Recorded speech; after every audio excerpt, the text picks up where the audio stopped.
So what choices do you have available when it comes to delivering your strategy? Well, luckily, you have a considerable amount of choice, far more choice than you would have had even 5 to 10 years ago. I think that's largely, I suppose, because of the rise in use of the internet, mobile devices, personal computers. It provides so many more choices that a teacher or a trainer or a designer of learning experiences would not have had available in the past. I think it's fair to say there are probably 4 main media categories that you can look at. One being delivering your learning face-to-face, which of course is the traditional and default option in many cases, still has value. You've got the option of delivering using what I call offline media. In other words, media which don't require you to be connected to a network, so anything from books to CDs and so on. You've got the option of delivering online, of course. And fourthly, you've got the option of using telephones, and it may not be as major a media category, but it's one that we can't forget.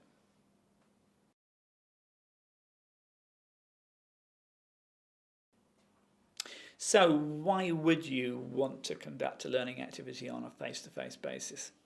That's actually a much more complicated question than it sounds. It's very hard to pin down.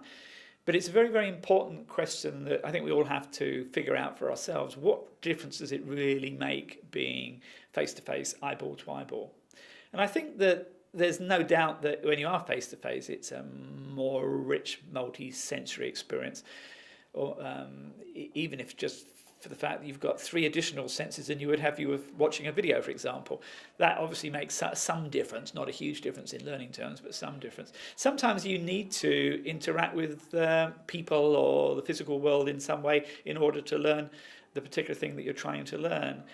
I think it's also, there's the fact that you can pick up on body language much more easily face to face than you can even when you're using a webcam. It's much easier to, for example, keep track of the responses of many different people in one room just by scanning across visually, which you would not be able to do in a video environment.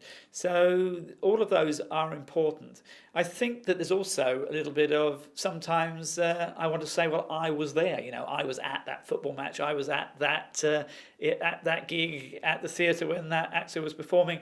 Sometimes something is so special that you want to say, well, there's something different about actually being there, which isn't the same as watching it on the television. There is a price to pay with being face-to-face. It's a very considerable price in that, it's by definition something that's live. You have to be there at the same time that it's happening, which isn't always very convenient. And of course, because you've got to be physically co-located, you've got to get there.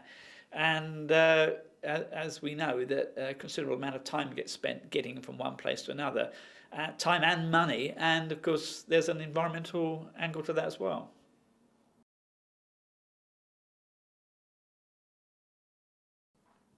So what value do offline media have in what is now essentially an online world? Well, it's a good question. It's a diminishing value because if you look at the statistics, sales of books are going down in certainly physical books. Sales of DVDs are going down. Sales of CDs are going down because people are switching to the online world, at least for downloading the media. But I think we need to realize that even in that context, often those media are actually viewed offline. So you might download tracks from iTunes, but that's an online experience. But the listening to those tracks is offline. You don't have to be connected to the internet to listen to them. So essentially it's just an alternative form of offline device. So something like a podcast might seem online in some respects, but it's actually, when you listen to them, it's offline. When you watch videos which are stored on your computer, that again is offline at that point. If you're reading a book on a Kindle, it's still an offline experience. So the advantage is that offline media are typically higher quality because they're not constrained by bandwidth, and which means that you can have the highest quality, high definition video. If you're looking at a printed book, then the resolution of that book is much higher than any computer screen can get to. So I think that it is a higher quality experience. The main advantage is you don't have to be connected. So if not every place and not every person is as connected as much as you'd like. So there still are advantages in being offline and learning using offline media. But let's face it, those arguments are diminishing all the time.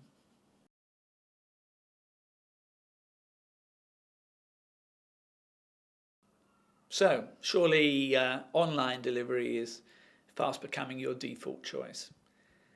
Well, I think that's fair that so many more aspects of our life can be conducted online, not just the accessing of content, whether that's textual content or video, audio or graphical, whatever it is, but our collaboration with other people. So much more of that is taking place online, and that's for a very simple reason, that the scale with which we can interact with content or people is dramatically increased just by the nature of online storage and online connectivity and the number of people who are connected to the internet, but also by the fact that it frees us up from the constraints of having to be in the same place, and which as we know, is expensive and time-consuming to be in the same place as other people.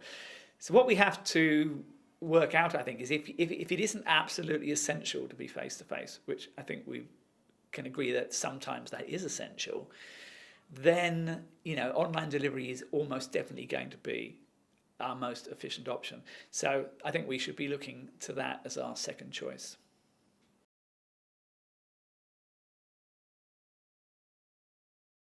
What about the telephone? What value can that have for learning? Well, this might not be quite as earth-shattering as the idea of learning online, but I think we've got to include all the options, and the telephone is still, before we were online, it was the way that we communicated with people at a distance, and it still is, a very big part of people's lives. So sometimes an aspect of your blend, not the whole thing to be realistic, but some aspect of your blend can be delivered by telephone more easily than it can be online, because it's perhaps because people don't have access to online media. So the ability, for example, to phone up and get help or advice on something might be useful. It's possible even to have a group of learners that get together using a teleconference. You can even deliver a seminar in a teleconference, or recorded information that way. But I think it's fair to say that the boundaries between online media and the telephone are becoming much more blurred, because all telephones now are computers, and at least in the Western world, the majority of people who've got phones now have phones which are internet enabled, and that means that in many cases the arguments for using voice communications on the phone are blurred with the advantages of doing that online. But nevertheless, I think it's not something that we can ignore, because it is such a simple and low-cost option that we should consider it for at least some aspects of what we do.